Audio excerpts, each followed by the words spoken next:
Hello दोस्तों, मैं Pradeep Sharma, business trainer and consultant, एक बार फिर से एंटरप्रेन्योर साहब चैनल में आप सभी का स्वागत करता हूं। दोस्तों, जैसा कि हम सभी जानते हैं कि अगर हम बिजनेस स्टार्ट करना चाहते हैं तो उसमें किन किन चीज़ों को हमें ध्यान में रखना होता है, क्या क्या चीज़ें सोच करके समझ करके हम अपना बिजनेस का शुरुआत करते हैं। अगर हम किसी तरह का मैन्युफैक्चरिंग यूनिट डालते हैं, कोई प्रोडक्ट बनाते हैं, तो दोस्तों उसके लिए हमें सबसे पहले क्या देखना होता है कि प्रोडक्ट की कॉस्टिंग क्या आ रही है बनाने में, है ना। उसको कितने में बेचेंगे तो कितना प्रॉफिट होगा, उसकी एमआरपी क्या हो सकती है ना, क्या रेवेन्यू हो सकता है। तो ये सारी चीज़ें हम लोग समझते हैं। तो जिन लोगों को इस चीज़ के बारे में प्रॉपर जानकारी नहीं है वो मेरा ये वीडियो देख सकते हैं, उनको सारे जवाब इसमें मिल जाएंगे। तो चलिए दोस्तों, वीडियो को शुरू करते हैं। तो दोस्तों, सबसे पहले आज हम समझेंगे कि किसी भी प्रोजेक्ट के लिए, किसी भी तरह का मैन्युफैक्चरिंग यूनिट स्टार्ट करने के लिए उसकी कॉस्टिंग क्या होती है, किसी भी प्रोडक्ट की कॉस्टिंग क्या होती है। जैसे मान लीजिए कि मैं एक बिस्किट बना रहा हूँ, तो उसकी कॉस्टिंग निकालनी पड़ेगी कि मुझे कितना रॉ मटेरियल लगेगा और एक पैकेट बिस्किट बनाने में मुझे कितना रुपए खर्च आएगा। उसके बाद मैं उस बिस्किट की एमआरपी कितनी डालूंगा और वो बेचने पर मुझे कितने रुपए का प्रॉफिट होगा। ये सारी बातें हम समझेंगे बहुत ही आसान तरीके से। लेकिन सबसे पहले हम समझते हैं कि कॉस्ट क्या होता है। ठीक है दोस्तों, तो समझिए कि किसी भी वस्तु के उत्पादन के दौरान उस पर खर्च की गई कुल राशि को ही कॉस्ट कहते हैं। ठीक है, तो उस पर जितना पैसे हम लोग खर्च करते हैं उसी को कॉस्ट कहते हैं। तो दोस्तों, कॉस्ट है ये दो तरीके से देखा जाता है, दो तरीके का कॉस्ट होता है। एक तो डायरेक्ट कॉस्ट होता है, एक इनडायरेक्ट होता है।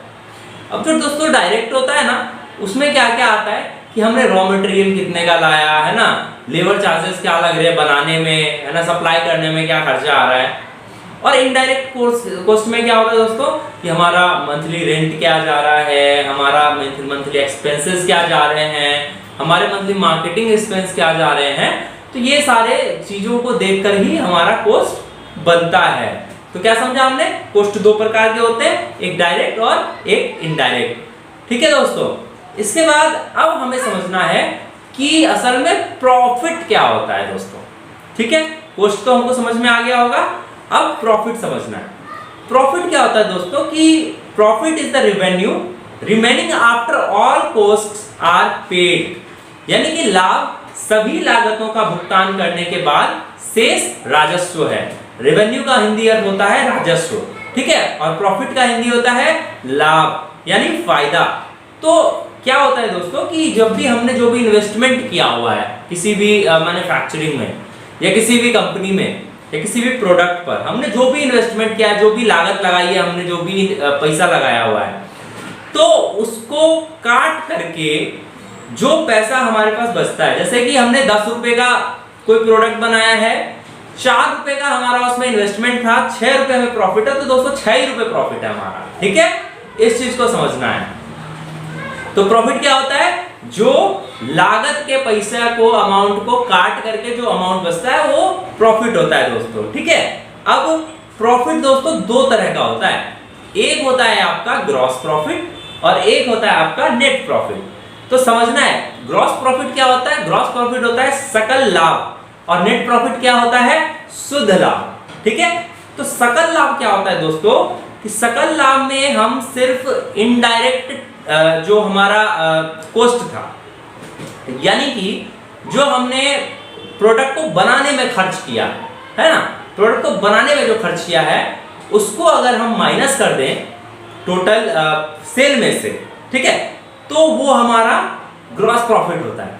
ठीक है, अब नेट प्रॉफिट क्या होता है, तो नेट प्रॉफिट वो होता है दोस्तों जो डायरेक्ट और इनडायरेक्ट दोनों तरह की कॉस्टिंग को काट करके, टोटल सेल में से दोनों तरह की कॉस्टिंग को काट करके जो बचाया जाता है उसको नेट प्रॉफिट कहते हैं।